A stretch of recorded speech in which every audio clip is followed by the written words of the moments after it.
Aku menghampiri tempat Kucai berbincang dengan lelaki itu. Semakin jelas kulihat lelaki itu sekitar berumur 40 tahunan, tanpa jaket, tanpa carrier, dan tanpa sepatu gunung. Lelaki itu hanya berpakaian layaknya orang yang hendak pergi ke sawah. Tanpa mengenakan sepatu gunung, lelaki itu hanya memakai sandal jepit sebagai alas kaki. Kenapa bisa lelaki ini mendaki gunung dengan penampilannya yang ala kadarnya? Siapa dia? Kehadiran lelaki itu menghadirkan rasa penasaran bagiku. Lebih tepatnya aku sangat penasaran dengan penampilannya yang tak umum. Maaf pak, dari mana mau kemana ya? Saya warga sini. Saya mau pulang tapi sudah kemalaman. Rumah saya di belakang puncak sana. Lelaki itu menjawab dengan santainya menunjuk ke arah siluet besar puncak Merapi. Hah? Emang ada desa di belakang puncak ini? Satu pertanyaan besar menghujam di kepalaku. Tak ada reaksi kedinginan sedikit pun dari raut muka ataupun bahasa tubuhnya. Padahal dia hanya memakai 2 lapis kaos tipis, kulitnya pun nampak berwarna normal, kuning langsat tanpa ada warna ungu yang menandakan darah-darahnya mulai beku oleh hawa dingin. Luar biasa sekali pria ini. Ilmu apa yang dia pakai hingga jaket pun tak berguna baginya. Aku dan Kucai saling memandang heran dengan keluarbiasaan pria ini. Kucai sendiri menyambut pria ini dengan sebutan Mbah. Mari Mbah, kita ngopi-ngopi di depan tenda aja. Ajakku dengan segan. Aku berjalan duluan menuju Ibang dan Gundil. Kucai dan Simba mengikutiku dari belakang. Sayupku dengar mulut Simba meracau kecil. Bukan mengajak Kucai berbincang, dia meracau sendiri. Aku meminta Ibang untuk mengeluarkan kembali peralatan memasak dengan cekatan. Ibang meraih carriernya lalu hati-hati mengeluarkan satu persatu peralatan masak itu. Aku sendiri mengeluarkan 2 renceng kopi hitam manis dari dalam carrierku. Itu adalah amunisi kami selama di sini dan tentunya tidak akan pernah ada rokok tanpa ada kopi di sampingnya. Mereka berdua layaknya dos joli yang tidak dapat dipisahkan. Lapar lagi gue. Dil, gue minta mie. Ibang merangkak menuju ke dalam tenda. Ia merogoh carrier Gundil yang tersimpan banyak mie instan dari berbagai merek dan berbagai rasa. Perutku yang semula terasa kenyang mulai terasa lapar kembali. Sepertinya cacing-cacing di dalam perutku ini terhipnotis oleh Ibang. Sekalian bawa 5 aja bang, kita makan-makan di sini. Aku menoleh ke tempat Simba duduk, tangannya melingkar di betisnya yang ia tekuk. Tatapannya tertuju kosong melihat ke arah tenda Yoyo. Dari matanya seperti ada cercahan kesedihan. Nafasnya sesekali berhembus kecil. Simba terus saja melamuni tenda Yoyo tanpa bergerak sedikit pun. Kenapa mbah? Gak apa-apa. Oh ya, aku teringat sesuatu. Apa Simba ini adalah orang yang dimaksud pemuda yang kutemui di pasar Cepoko tadi siang? Aku rasa begitu. Kulihat carrierku, kuambil ranting jati yang kusimpan di sakunya. Lalu tak lupa kurogoh koin berlubang kecil berbentuk kotak di saku celanaku. Kuperlihatkan kedua barang itu terhadapnya. Apa ini? Loh, bukannya ini punya mbah? Simba lalu merampas koin dan ranting itu dari tanganku. Matanya memicing, dahinya mengerenyit. Ia memeriksa setiap detail dari keduanya, mencium bau dan melihat setiap ukiran dan lekukannya. Oh, ini milik salah satu pedagang di pasar ini. Simba memberikan kedua benda itu ke genggamanku lagi, lalu aku menyimpannya kembali ke tempat semula. Apaan itu, Dip? Itu cuma cindera mata, jawabku gugup seraya melontarkan senyum. Oh ya mbah, emang di sini betul-betul ada yang berjualan? Kok masih sepi? Tanya aku sambil ku bersihkan debu yang ada di tanganku. Aku penasaran dengan kondisi pasar Bubra yang masih tidak ada pedagang satupun saat itu. Iya ada, tapi pasarnya baru buka nanti tengah malam. Lah, kok masih sepi mbah? Lelaki itu hanya diam beribu bahasa. Tak ada jawaban yang kuharapkan. Matanya kembali beralih menatap tenda Yoyo. Mataku pun mengikuti arah pandangannya. Aku melihat tenda Yoyo yang gelap dan sedikit bergerak-gerak karena tertiup angin. Sambil menunggu mie instan yang tak kunjung matang, mataku masih menatap tenda Yoyo. Siapa tahu Yoyo terbangun dari tidurnya dan keluar tenda menghampiri kita semua. Tak menunggu waktu lama, harapanku terkabul. Mulut tenda yang kulihat beberapa meter di depanku itu seperti ada tangan yang berusaha membukanya dari dalam. Perlahan kain parasutnya mulai terbuka. Sedikit-sedikit mulai terlihat. Dua pasang kaki dalam keadaan lemas, Mulki dan Desti sudah tertidur pulas. Tangan yang berusaha membuka mulut tenda terus menuntun resletingnya agar terbuka penuh. Dalam keadaan setengah jongkok, Yoyo berusaha keluar tenda. Ia sedikit merapikan kupluknya lalu menutup pintu tendanya kembali. Yoyo berjalan cepat ke arah kami. Tangannya memeluk tubuhnya sendiri, asap yang keluar dari hidung dan mulutnya nampak putih. "Bah." Sebelum mengambil posisi duduk, Yoyo melempar senyum pada Simba lalu ia duduk di samping Simba. Mata Simba memeriksa Yoyo dari ujung kepala hingga ujung kaki. Dia seakan tersadar sesuatu. "Yoyo, ini rombongan kamu?" tanya Simba sembari menyampirkan tangannya ke pundak Yoyo. Yoyo menganggukkan kepala. Tak heran bagiku, banyak yang Yoyo sudah temui di Merapi ini, sehingga sedikit pun aku tidak menaruh curiga terhadap sikap Yoyo kepada Simbah tadi. Mereka cukup akrab, layaknya kawan lama yang bertemu kembali setelah beberapa tahun dipisahkan oleh ruang dan waktu. Senyuman terlukis di antara keduanya. "Kopi apa mie yuk?" tanya Ibang sembari menumpahkan mie ke wadah agak besar. Itu memang untukku, Ibang, Gundil, dan Kucai. Sementara untuk makan Simba, Ibang mengambil nesting miliknya sebagai tempat penyajian mie dengan porsi yang lebih sedikit. "Kopi aja bang, udah kenyang gue." "Oke," jawab Ibang menyanggupi. Mie instan sudah tersaji di depan mata.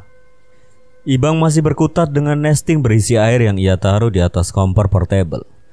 Selagi menunggu mendidih, Ibang memberikan mie milik Simbah lalu beringsut sedikit siap menyantap mie yang sudah tersaji dalam wadah. Kami lebih baik seperti ini untuk membangun kebersamaan. Hal sederhana seperti ini sangat perlu untuk dilakukan, satu wadah untuk bersama. Tadi pun begitu, hanya saja wadah ini sekarang tersaji mie bukan nasi dan lauk pauk. Ibang mondar-mandir memeriksa kondisi air yang ia masak. Setelah mendidih baru ia seduh kopi yang sebelumnya sudah ditaburkan ke dalam gelas plastik. Yoyo menyambut bahagia kopi yang ia pesan. Tangannya merogoh saku celananya dalam-dalam seperti mencari sebuah kepingan harta di dalam tanah. Ternyata Yoyo mengambil sebuah rokok dari sakunya itu. Sial, dia mendahului kami. "Yuk, emang di daerah sini ada desa?" tanyaku sembari lahap menyeruput beberapa helai mie instan yang nikmat ini. "Ada." Jawabannya singkat, kepulan asap rokok membumbung sehingga hampir tak dapat dibedakan antara asap rokoknya dengan asap dari karbon dioksida yang keluar dari setiap hembusan nafas kami. "Gue lanjut ngopi di tenda aja ya. Bahaya kalau si Mulki sama Desti ditinggal berdua." "Mari mbah." Dia melangkah kembali menuju tendanya karena khawatir asap rokoknya berkumpul di dalam tenda. Kulihat Yoyo sempat membenamkan bara api rokoknya ke dalam pasir tepat di depan tendanya. Masih terdapat sesuatu yang mengganjal di pikiranku. Aku masih tak habis pikir di daerah Segersang ini terdapat sebuah desa. Desa yang kata Simba terletak di puncak Merapi ini. Selamat dari letusan beberapa tahun lalu. Aku mengerutkan dahi berusaha keras menerima pernyataan dari Simba. Namun otakku buntu, aku sama sekali tidak menemukan jawaban. Kulihat sekali lagi perawakan Simba dari ujung rambut hingga ujung jari-jari kakinya. Aku dapat memastikan dia memang manusia, tapi mengapa penampilannya senekat itu? Padahal aku yang manusia normal pun memakai jaket berlapis di sini. Dan mengapa dia mengaku terdapat desa di area Segersang ini? Mulut berhias kumis tebal itu terus lahap memakan mie yang kami beri. Kami semua terperanjat, hampir saja semua kuah mie rasa soto yang kami santap tumpah ruah. Semua mata tertuju kepada Simba. Aku yang duduk tepat di sampingnya dapat melihat bahunya naik turun dengan cepat. Aku memandangi teman-temanku, kami semua bermain mata, saling mempertanyakan ada apa dengan lelaki ini. Baru selesai dengan rasa terkejut yang kami dapat, kami kembali dikejutkan dengan tangisan lirih dari Simba. Aneh, tadi tertawa sekarang menangis. Hal itu membuat kami sedikit beringsut menjauhi Simba. Aku memberi kode mata pada Ibang supaya membereskan peralatan masak sekenanya, tanpa mempedulikan nesting yang sedang dipegang Simba. Simba kembali tertawa dan berkata, "Kalian ini orang baik, Besok kalian mampir dulu ke rumah saya ya. Kalau saya gak bawa orang baik seperti kalian, ibu saya bisa marah. Dadaku seperti dijejali balon lalu ditiup hingga meledak. Mendengar pernyataan seperti itu membuatku ingin segera masuk tenda lalu mengunci pintunya rapat-rapat. Mungkin bisa diwakilin Yoyo, ucap Gundil dengan ekspresi senyum yang dipaksakan. Ibang yang sekenanya merapikan peralatan masak pelan-pelan memasuki tenda. Diikuti oleh Kucai dan Gundil, di luar hanya menyisakan aku dan Simba. Keringat dingin mulai membasahi keningku. Ludah yang beberapa kali kutelan terasa berat sekali. Aku tak pernah merasakan setakut ini. Kami duluan masuk tenda ya Mbah. Sudah pada ngantuk, ucapku dengan terbata-bata. Untungnya Simba mengizinkan. Hati ini terasa lebih lega ketika aku baru saja memasuki tenda. Kemudian tergesa kututup resleting pintu tenda rapat-rapat. Untuk lebih meyakinkan dan memberi kami kenyamanan di balik mulut tenda itu, aku sumpal dengan 4 carrier sekaligus. Di dalam tenda suasana sangat sunyi, tak ada candaan yang terlontar, tak ada lawakan yang bisa tersaji. Semua diam di balik sleeping bagnya masing-masing. Cai, gimana caranya lu bisa ketemu dia? Gue juga gak ngerti, Dip. Tiba-tiba aja dia ngambil gue di belakang tenda. Aku melirik Ibang. Kali ini sang jawara pun sepertinya takluk. Ibang menyelimuti dirinya sendiri dan menghadap ke belakang tenda. Mungkin ia belum mempunyai jurus penangkal jika dirinya dibawa ke alam gaib oleh Simba. Udara malam semakin terasa kedap. Kulirik semua temanku sepertinya sudah terlelap. Beruntung sekali mereka dapat tidur dengan mudahnya. Aku merasa sendirian. Ketakutanku semakin menjadi ketika ku dengar di luar tenda Simba masih meracau sendiri. Kadang tertawa, kadang pula menangis. Darahku terasa semakin mendesir ke atas ubun-ubun. Jantungku berdegup kencang. Sialnya, aku belum juga ngantuk. Selain mendengar racauan tak jelas dari lelaki aneh yang baru kukenal itu, telingaku menangkap suara-suara lain di luar. Situasi begitu ramai. Sedikit keberanianku kembali muncul. Aku bergeser sedikit ke dekat mulut tenda untuk mencari tahu apa yang sedang Simba racaukan. Tiba-tiba ada tangan yang mencengkram pinggangku dengan kuat. Mau ngapain lo? Gue kepo sama Simba. Ternyata Kucai belum tidur. Ibang dan Gundil serentak membuka bagian sleeping bag yang menutupi wajah mereka. Minta bantuan si Yoyo aja. Siapa tahu dia bisa ngehandle. Usul Ibang sangat bagus, tapi aku tak berani jika harus keluar tenda. Ya udah, gue aja yang kesana. Timbal Kucai terbangun bergegas membuka sleeping bagnya. Ia mengambil nafas berat lalu memindahkan carrier yang menyumpal mulut tenda. Dengan cepat Kucai membuka resleting penutup pintu tenda. Kemudian dengan sedikit berlari ia menghampiri tenda Yoyo. Aku hanya bisa melihat Kucai menepuk-nepuk pinggiran tenda milik Yoyo. Dia mencoba membuka tenda itu lalu dengan cepat menutupnya kembali. Kucai berdiri, dia berputar melihat ke sekeliling lalu hilang dari pandanganku.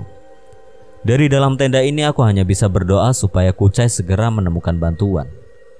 Bermenit-menit kemudian Kucai kembali berlari ke arah tenda ini, buru-buru masuk lalu menyumpal kembali mulut tenda. Dengan nafas tersengal dan suara yang tergesa-gesa, Kucai berkata, Yoyo, Mulkides nggak ada. Tadi juga gue udah minta bantuan ke pendaki lain, tapi mereka semua juga pada takut. Bagaimana ini? Bagaimana jika Simba tiba-tiba memaksa kami untuk sowan ke rumahnya? Coba telepon pihak base camp. Ide yang bagus. Aku segera mengambil ponselku, segera ku cari kontak pihak base camp. Nah, ketemu.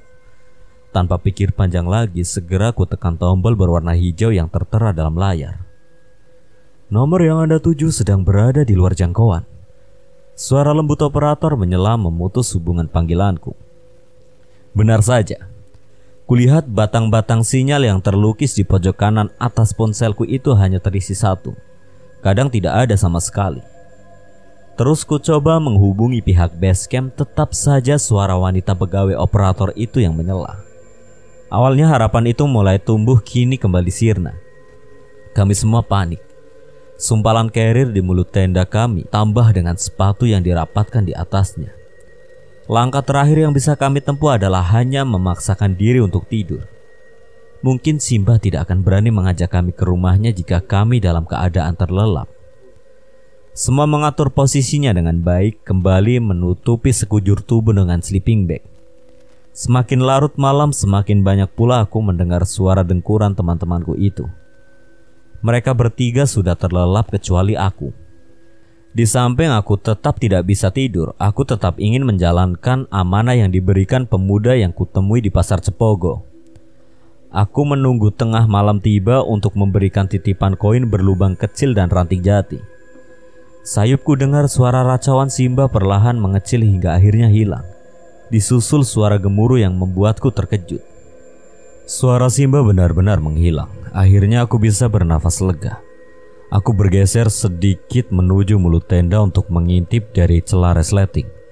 Benar, lelaki itu sudah tidak ada. Nesting bekasnya pun ia simpan dengan rapi tepat di depan pintu tenda.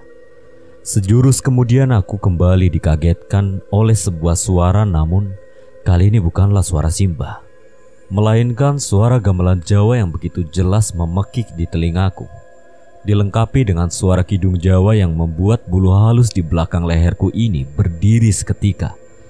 Rasanya hanya merinding, bukan takut layaknya ajakan Simba tadi, sehingga dengan yakin aku mengambil koin dan ranting itu, lalu bergegas keluar tenda.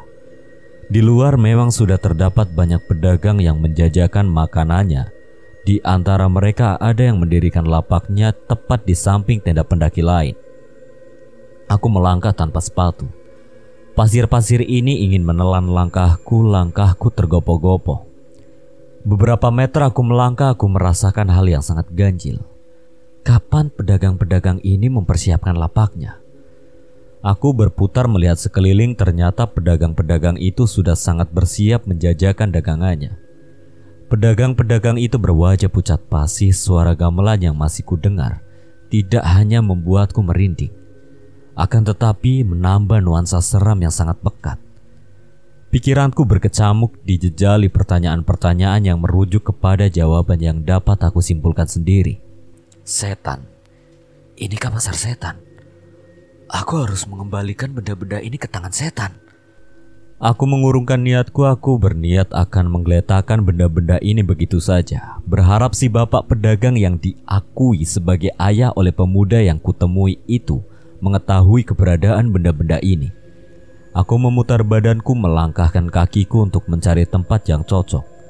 Namun seseorang menghadangku. Itu Simba.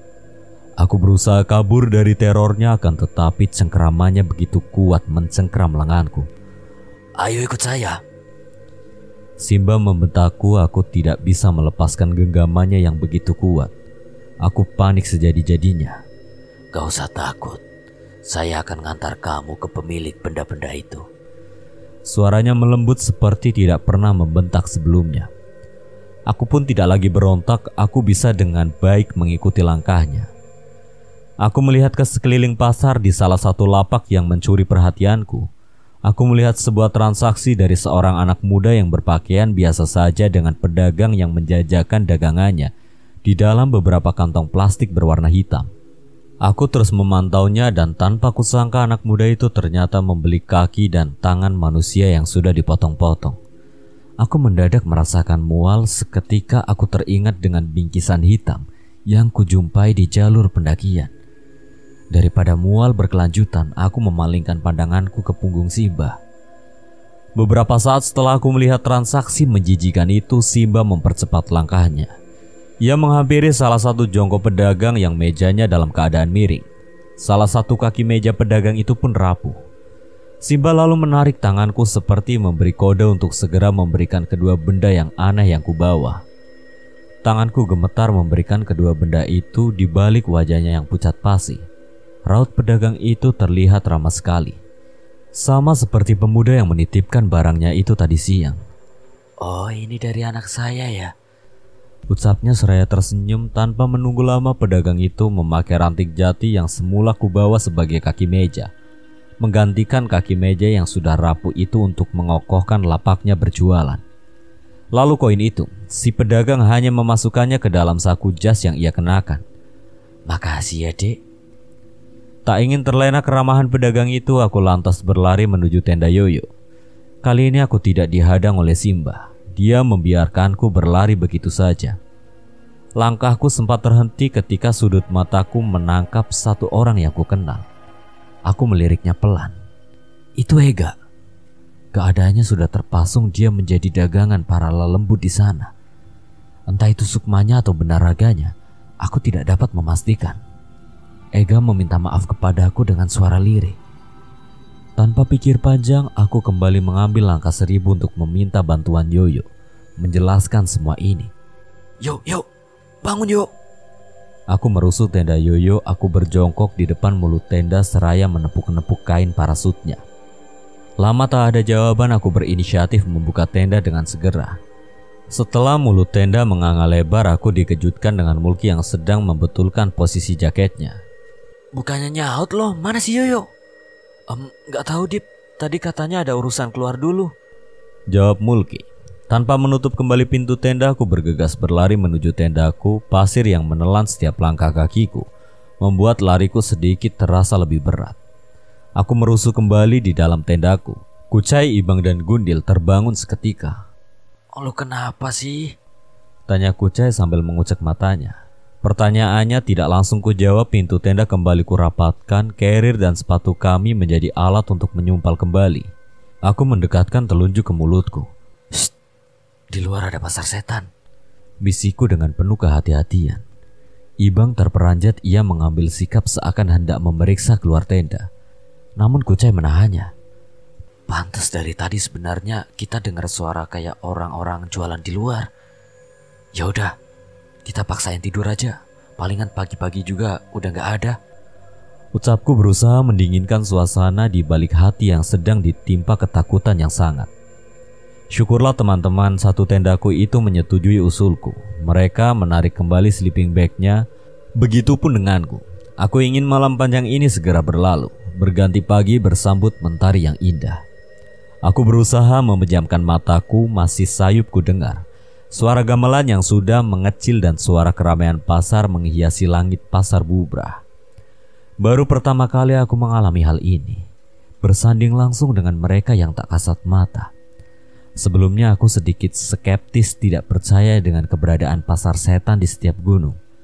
Namun kali ini, detik ini aku mengalaminya secara nyata. Kepalaku mulai terasa berat, kelopak mataku tak dapat lagi kubuka lebar-lebar. Rasa kantukku ini sudah sangat tidak tertahankan. Di sela-sela keadaanku yang masih berada di antara sadar dan tidak sadar, telingaku menangkap suara lirih yang berasal dari luar tenda. Bang Dipta, maafin gue bang. Ucap suara itu dengan nada datar. Rasa kagetku sudah terkalahkan oleh rasa kantuk. Aku menyadari itu adalah suara Ega, namun raga ini sudah lemas tak berdaya. Hingga akhirnya aku terlelap menunggu pagi. Aku ingin melupakan setiap penggalan kejadian yang kualami malam ini. Selamat malam pasar Bubrah. Suara ayam berkokok membangunkan tidur lelapku. Suara alarm HP-ku ternyata. Aku kira seekor ayam bisa mendaki begitu jauhnya hingga mencapai pasar Bubrah. Memang sengaja aku pasang nada kokok ayam supaya terdengar klasik. Jam yang tertera di layar HP menunjukkan angka 4:10. Teman-teman satu tendaku semuanya masih tertidur pulas. Entah apa yang diimpikan Kucai, mulutnya terbuka dan kadang tertawa kecil tanpa sebab. Nyawaku masih belum terkumpul semua, sebagian masih terbaring di awang-awang, belum sepenuhnya masuk kembali ke dalam tubuh ini. Aku terduduk dengan sleeping bag yang menyelimuti kakiku. Kuambil kuplukku di pojokan tenda yang terlepas ketika aku tidur. Tiba-tiba aku teringat sesuatu. Semalam dalam keadaan sadar tidak sadar, samar ku dengar suara Ega yang meminta maaf kepadaku. Kasihan juga dia. Siapa tahu dia memang mengakui kesalahannya. Dan mungkin sekarang ini dia tertidur di luar. Aku segera melorotkan sleeping bagku dengan menyembulkan kepalaku memeriksa keberadaan Ega di luar. Loh, kemana dia? Aku tidak melihat Ega. Melihat suasana di luar tenda, seketika bulu kuduku meremang hebat. Aku tidak lagi melihat pedagang-pedagang yang menjajakan dagangannya di sana. Pasar itu sudah raib bak ditelan bumi. Di sana hanya menyisakan tenda para pendaki lain yang masih dalam kondisi tertutup. Udara dingin mencengkeram wajahku, indera penciumanku sedikit terhalangi. Ingin rasanya ku bangunkan Yoyo dan yang lain untuk segera ngopi bareng dan ngudut bareng, supaya tubuh ini terasa lebih hangat. Urusanku belum selesai dengan Ega.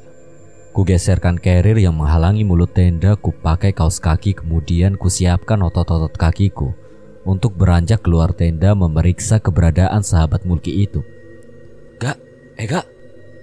Aku sedikit mengeraskan suaraku sembari memutarkan badan 360 derajat. Ku harap yang semalam meminta maaf di samping tendaku itu memang benar-benar Ega. Bukan Ega yang kulihat terpasung di jajakan salah satu pedagang di pasar setan semalam. Gak, Ega. Aku terus memanggil namanya berkeliling sekitaran tenda, namun Ega tetap tidak ada. Kuputuskan untuk kembali ke tenda, membangunkan teman-temanku untuk segera bersiap naik ke puncak gunung. Dari mana lu, Dip? Ternyata Ibang sudah terbangun, matanya masih sepet. Gue nyari si Ega. Gue denger pas malam dia bilang minta maaf di pinggiran tenda kita. Ibang terdiam, awalnya kusangka dia akan berontak seperti kejadian di pos 2. Kali ini dia tertunduk beberapa kali, dia memejamkan mata sembari mengebuskan nafas panjang. Kenapa bang? Dia juga datang ke mimpi gue, minta maaf juga. Dahiku mengkerut, kubungkukkan badan seraya menatap matanya yang terpancar keseriusan. Berbeda dengan Ibang, yang kualami semalam benar-benar nyata terdengar. Di mimpi itu gue keluar tenda, gue lihat di luar si Ega udah duduk nungguin. Muka dia banyak banget luka. Kemejanya juga compang-camping, dia minta maaf terus ke gue sambil nangis. Gue jadi kasihan liatnya. Aku mengusap wajahku. Apa yang dilihat Ibang dalam mimpinya sama dengan apa yang dilihat olehku sewaktu aku melihat Ega terpasung. Bang, coba bangunin si Kucai sama Gundil juga. Kita tanya, siapa tahu mereka juga mimpiin si Ega. Sekalian bangunin buat siap-siap ke puncak. Ibang dan aku membangunkan Kucai dan Gundil. Namun entah makhluk apa yang mendekap Kucai. Ia susah sekali dibangunkan. Berbeda dengan Gundil, dia seketika terbangun ketika aku menepuk kakinya. Ibang berinisiatif mengambil air segenggam lalu dicipratkan ke wajah Kucai. Ternyata cara itu berhasil. Kucai terperanjat dengan mukanya yang kesal. Kampret, apa-apaan sih lu? Bangun, kita ke puncak. Dil, Cai, kalian dimimpiin si Ega enggak? Aku langsung masuk ke inti pertanyaan. Kompak Kucai dan Gundil menggelengkan kepalanya, lalu aku menceritakan apa yang terjadi padaku dan Ibang. Mereka semua hanya bisa terdiam. Kucai menggaruk lehernya, dia bilang, "Udah, gak usah dipikirin." Kami merenung sesaat, beberapa pertanyaan mencemaskan hinggap di kepalaku. Bagaimana kalau itu pertanda buruk bagi Ega di luar sana? Beberapa menit sudah waktuku hilang percuma gara-gara melamunkan Ega. Hampir saja aku terlupa tujuanku untuk melanjutkan pendakian ke puncak. Gue bangunin si Yoyo dulu. Ucapku, aku beranjak keluar tenda melangkah perlahan menuju tenda Yoyo. Bangun yuk, Ki, Des, ayo kita siap-siap. Seruku dari luar tenda. Tak lama pintu tenda terbuka, Mulki yang membukanya. Kulihat ke dalam. Di tenda itu hanya berdua. Aku lagi-lagi tidak melihat Yoyo. Loh, si Yoyo belum balik juga? Belum, Dip. Kemudian Mulki membangunkan Desti yang masih tertidur pulas.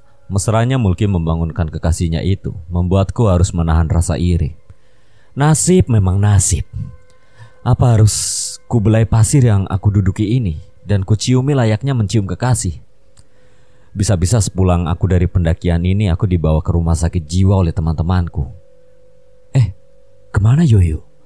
Lama sekali dia meninggalkan tenda. Aku kembali teringat dengan Simba, dia yang mengatakan ada desa di belakang puncak ini. Apa mungkin Yoyo benar-benar ke sana?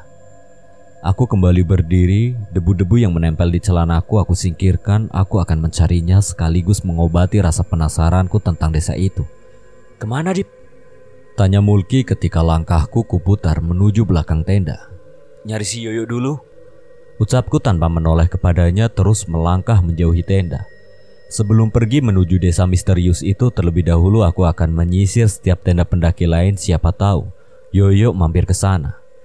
Aku berjalan menyisiri setiap tenda meskipun ada beberapa yang sudah dibuka dan pendaki lain tengah bersiap.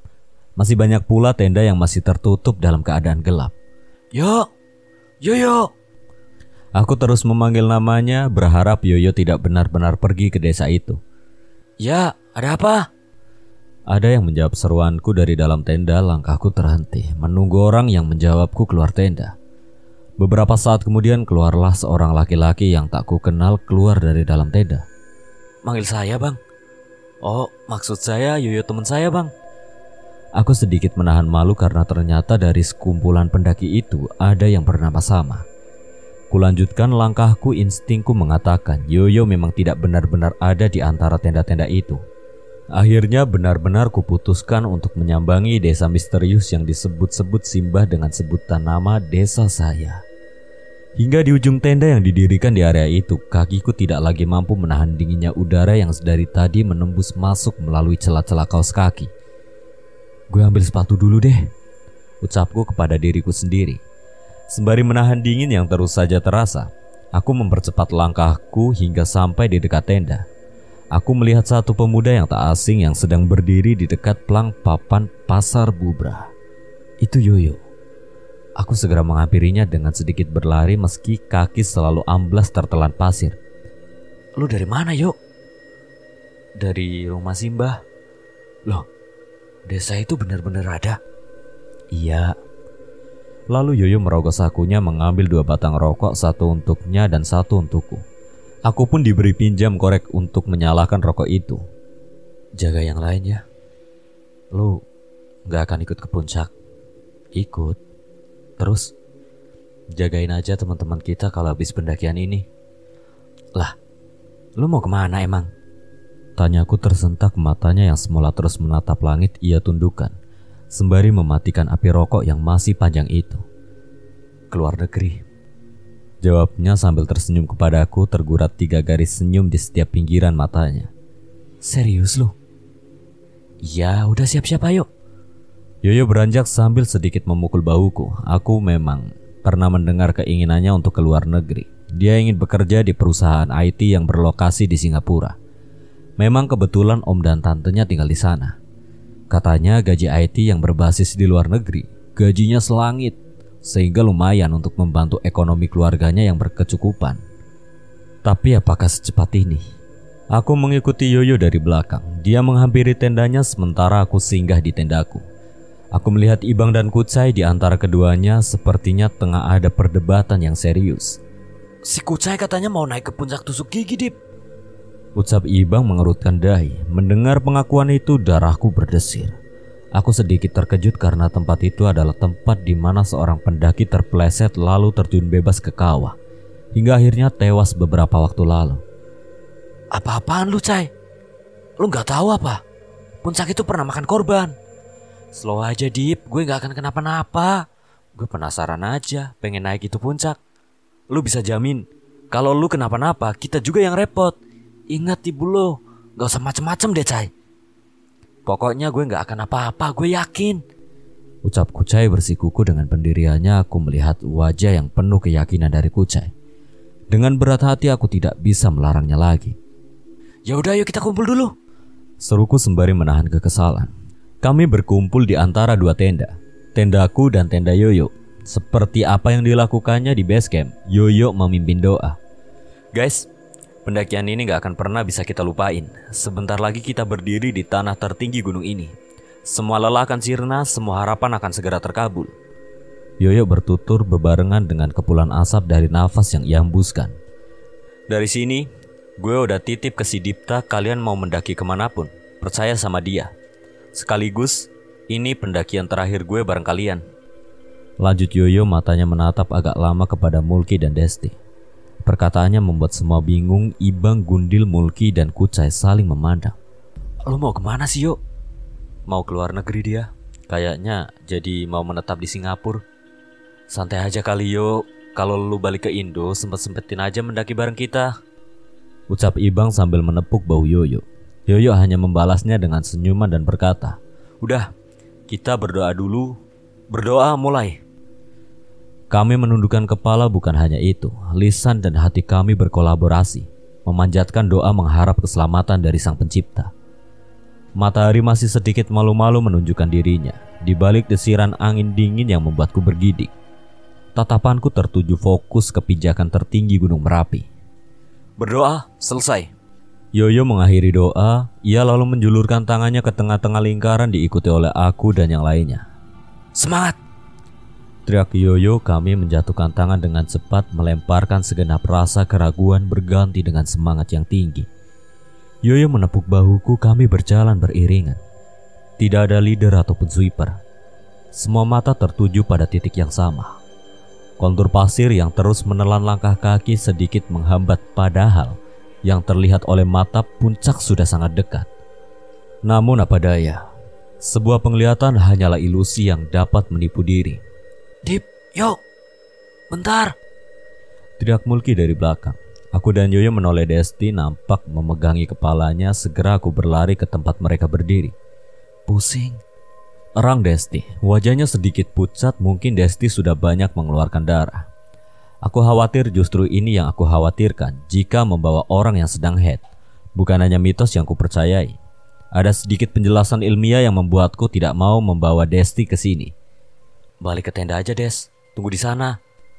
Desti menatapku lalu menatap Mulki. Tatapan itu sama seperti sesaat sebelum Desti mengancam hubungannya dengan Mulki. Ah, terserah deh. Gumamku dalam hati. Desti tetap ingin memaksakan. Mulki memintakan minum untuk kekasih egoisnya itu kepada Yoyo. Dengan sukarela Yoyo memberikan botol minumannya kepada Mulki. Setelah Pangeran Mulki memanjakan ratunya, kami melanjutkan langkah. 1 jam waktu tempuh dari tenda ke puncak Merapi, pemandangan indah dari matahari yang masih mulai terbit. Dan pemandangan mengerikan dari kawah yang seakan ingin melahap tubuh-tubuh yang bengal tersaji di sana. Lelahku luruh. Semua beban yang kupikul dari awal berangkat dari Bandung sirna sudah, berganti kesenangan dan kebahagiaan yang tak dapat kulukiskan meski dalam kata. Ku pejamkan mata sejenak, menikmati setiap desiran angin kencang yang menerpa wajah. Indah sekali. Tuhan, ajarkan kami menjaga keindahan ini. Jangan sampai negeri ini dirusak oleh tangan-tangan yang tidak pernah mengerti akan keindahan-Mu. Ajari kami menjaganya. Ajari kami menjaganya. Ku buka kembali mataku secara perlahan. Hamparan awan menggumpal-gumpal layaknya samudra dengan ombaknya. Ditambah warna putih diberi sedikit gradasi oranye oleh cahaya matahari yang baru muncul. Aku menghampiri Yoyo. Yuk, senang banget gue bisa kesini. Makasih ya. Yoyo tersenyum sembari mengangguk. Abis ini kita mau ke gunung mana lagi yuk? Oh iya, gue lupa. Habis ini lu jadi ke Singapura kan? Lanjutku, sebenarnya aku menahan kesedihanku, tapi seperti kata pepatah, seorang lelaki pantang menunjukkan dirinya sedang bersedih. Dalam duduknya Yoyo menatap langit, dia berkata, gue mau ke bulan aja. Gue pengen tahu rasanya ngelihat indahnya bumi dari tempat yang lebih tinggi. Malah bercanda lu. Aku mendorong bahunya. Matahari sudah menunjukkan dirinya dengan sempurna. Kulihat Kucai akan melancarkan aksinya ditemani Ibang dan Gundil. Si Kucai mau kemana? Dia mau naik ke puncak tusuk gigi katanya. Oh, hati-hati aja. Woi Cai, lu hati-hati ya. Aku meneriaki Kucai. Aku tidak ingin dia menerima hal pahit seperti pendaki yang sebelumnya terjatuh di sana. Siap, teriak Kucai dari jauh. Aku kembali menatap indahnya samudra awan. Kuambil rokok yang ada di saku celanaku untuk kuhisap, begitupun dengan Yoyo. Sebenarnya aku mengakui merokok bukanlah hal yang baik. Namun apa mau dikata, aku sudah kecanduan. Pernah beberapa bulan aku berhenti merokok karena pacarku dulu. Namun setelah aku putus hubungan dengannya, aku kembali merokok. Pesanku, bagi kamu yang memang bukan perokok dan hendak mendaki gunung, masih banyak cara lain untuk sekedar menghangatkan badan, seperti meminum wedang jahe atau memakan mie instan. Dip, Mulki memanggilku. Dia tersenyum picik. Matanya terus berkedip cepat. Aku tahu maksudnya. Belum puas lu manas-manasin gue. Manasin apa lu? Lu emang sahabat gue yang pengertian, Dip. Makanya cari pacar dong. Jangan kalah sama mantan lu yang udah nikah. Tawa Mulki memekik telingaku. Kakiku menendang pantatnya, tapi Mulki berhasil mengelak. Udah sana. Aku menyelaraskan lensa kamera dengan pose mereka.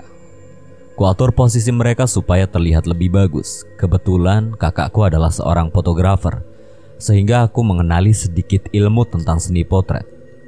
Terus kucocokkan posisi mereka agar terlihat serasi dengan view samudra awan sebagai backgroundnya. Astaga, aku terkaget sendiri setelah melihat sebuah tangan pucat pasi yang menyampir di bahu Mulki. Tangan itu sama seperti tangan yang kulihat sebelumnya. Aku berniat akan meneriakinya, memberitahu ada tangan yang menyampir santai di bahunya. Namun setelah aku palingkan mataku dari layar HP, dalam kenyataannya tangan itu tidak ada. Aku memeriksa kembali layar HP dan benar tangan itu memang benar sudah menghilang. Bang Dipta, ayo cepet, teriak Desti sembari menyandarkan kepalanya menyamping di bahu Mulki. Setelah beberapa jepretan yang kulakukan, aku mendengar riuh dari pendaki lain yang berlarian menuju satu titik, puncak tusuk gigi. Ya Tuhan, Kucai, ada yang jatuh, teriak salah satu pendaki yang tak kukenal. Tak pikir panjang, aku segera berlari ke puncak yang membahayakan itu. Yoyo, Mulki, dan Desti pun ikut berlari menghampiri titik yang sama. Sesampainya di kerumunan dapat kulihat Gundil panik, dia terus meneriaki nama Kucai. Benarkan apa yang aku bilang? Kami membelah kerumunan memeriksa kondisi apakah Kucai sudah terjatuh jauh ke dalam sana. Aku dilanda kepanikan, apa yang harus aku katakan pada ibunya. Masa iya kejadian tahun lalu terulang kembali dan kali ini menimpa saudaraku? Aku melihat Ibang seperti memegangi sesuatu di tepian jurang. Aku mendekatinya. Syukurlah ternyata Ibang tengah memegangi Kucai. Aku lantas meminta bantuan pendaki lain untuk menarik Kucai lalu membawanya ke titik aman. Gue bilang juga apa? Aku memarahi Kucai, dia hanya terdiam dengan nafas tersengal. Dengan rasa malu aku berterima kasih kepada pendaki-pendaki yang membantu evakuasi kecelakaan Kucai. Hampir saja Kucai menjadi headline news di media-media negeri ini. Aku memutuskan untuk kembali turun menuju tenda. Semua menyetujui keputusanku. Aku rasa cukup. Sekarang waktunya untuk kembali ke rumah masing-masing dengan selamat. Sampailah kami di tenda. Sesegera mungkin kami membereskan barang-barang, merapikannya kembali ke dalam carrier. Tak butuh waktu lama kami semua bersiap untuk meninggalkan Pasar Bubrah. Sejenak aku menghadap puncak Merapi dalam hati ini. Tak rela aku berpisah dengannya. Namun aku berharap suatu saat dapat kembali ke tempat ini. Selamat tinggal Merapi. Kami melakukan koordinasi terakhir sebelum menuruni gunung di komando oleh Yoyo. Kami semua seksama mendengar arahannya. Yoyo memintaku untuk menjadi leader sedangkan dia menjadi sweeper. Kali ini aku mempunyai rasa percaya diri yang tinggi menerima titah Yoyo. Rombongan kami mulai berarak turun, terus melangkahkan kaki hati-hati untuk bisa selamat sampai base camp.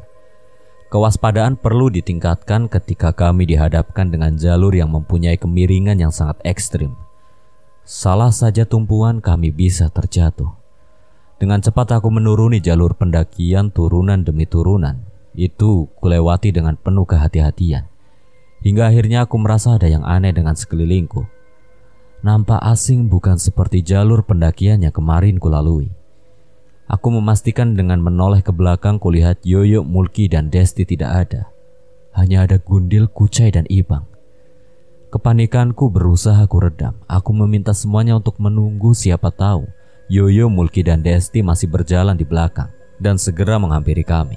Setengah jam kami menunggu Yoyo belum juga datang. Kami pun tidak berpapasan dengan pendaki lain. Padahal saat turun dari Pasar Bubrah tadi, rombongan pendaki lain ada yang ikut turun juga. Waktu semakin siang, tidak mungkin bagiku untuk kembali ke atas karena kalau begitu waktu akan terkuras banyak. Sedangkan Mas Irwan sepertinya sudah di jalan untuk menjemput. Aku meyakinkan diri dengan melihat jalan setapak yang terdapat di hadapanku. Jalan itu terlihat normal, bukan jalan yang jarang dilalui oleh manusia. Aku yakin jika menelusuri terus jalan ini, kami pasti menemukan jalan keluar. Aku memutuskan untuk terus merengsek masuk ke dalam jalan yang asing itu. Terus kujejaki jalan yang kurasa normal untuk dilalui. Setelah beberapa lama kami berjalan, benar saja dari kejauhan aku dapat melihat sebuah persimpangan. Tepat di persimpangan itu pula aku melihat Yoyo, Mulki, dan Desti. Aku mempercepat langkahku untuk segera menghampiri mereka. Semakin dekat jarakku dengan mereka, semakin jelas aku melihat wajah ketiganya pucat pasi. Mulki beberapa kali terlihat menahan muntah dan Desti hanya terkulai lemas bersandarkan tanah. Sementara Yoyo dia berusaha keras mengatur nafasnya. Keadaan Desti sangatlah lemah, aku yakin sekali kalau gadis itu kehabisan banyak tenaga. Gimana yuk? Lanjut aja. Tanggung sebentar lagi. Aku membopong Yoyo, Kucai membopong Mulki dan Ibang membopong Desti. Tidak jauh dari persimpangan tadi kami sampai di pos 1. Aku sempat menanyakan kepada Yoyo apakah akan rehat sejenak di sana atau lanjut. Namun dengan yakin walau terlihat pucat, Yoyo ingin melanjutkan perjalanan. Tidak ada penolakan dari Mulki ataupun Desti. Mereka berdua setuju dengan Yoyo dan seperti ingin buru-buru sampai di base camp. Kami terus melanjutkan perjalanan. Walaupun banyak terhenti, aku sangat bersyukur kami bisa selamat sampai base camp. Rasa kebahagiaanku terbayar sudah. Mitos yang melekat pada pendaki yang sedang haid kami lewati dengan susah payah. Namun sepertinya ini hanya prasangka awalku saja. Keresahan ternyata belum juga reda ketika kami menginjakan kaki di tanah parkiran base camp. Yoyo tiba-tiba pingsan. Aku langsung membawa Yoyo ke salah satu warung di sana bersama Mulki dan Desti yang kondisinya tidak kalah memprihatinkan. Aku berusaha untuk tetap tenang dengan menciumkan minyak angin ke hidung Yoyo. Aku harap dia lekas sadar, akan tetapi Yoyo tidak bereaksi apapun. Gundil segera merogoh sakut celananya dan mengambil HP-nya. Ia mengaktifkan kembali HP-nya. Banyak panggilan tak terjawab dari Mas Irwan, ucap Gundil dengan nada yang sedikit meninggi. Lantas Gundil menelpon Mas Irwan. Mas Irwan udah dekat, masih di jalan, bisiknya memberitahu kami. Kemudian dia mendekatkan kembali HP ke telinganya. Dalam percakapannya itu ekspresi Gundil berubah drastis. Kecemasannya terlukis jelas setelah menerima informasi selanjutnya dari Mas Irwan. Gundil tergesa menutup teleponnya. Dia berkata, si Ega udah ada di rumah Mas Irwan. Dia lagi pingsan. Aku dan Ibang saling memandang. Aku sendiri terkejut mendengar kabar itu. Apalagi semalam aku didatangi Ega di puncak. Tidak mungkin secepat itu dia kembali ke rumah Mas Irwan.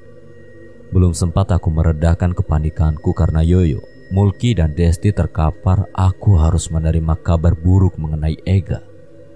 Kenapa dia?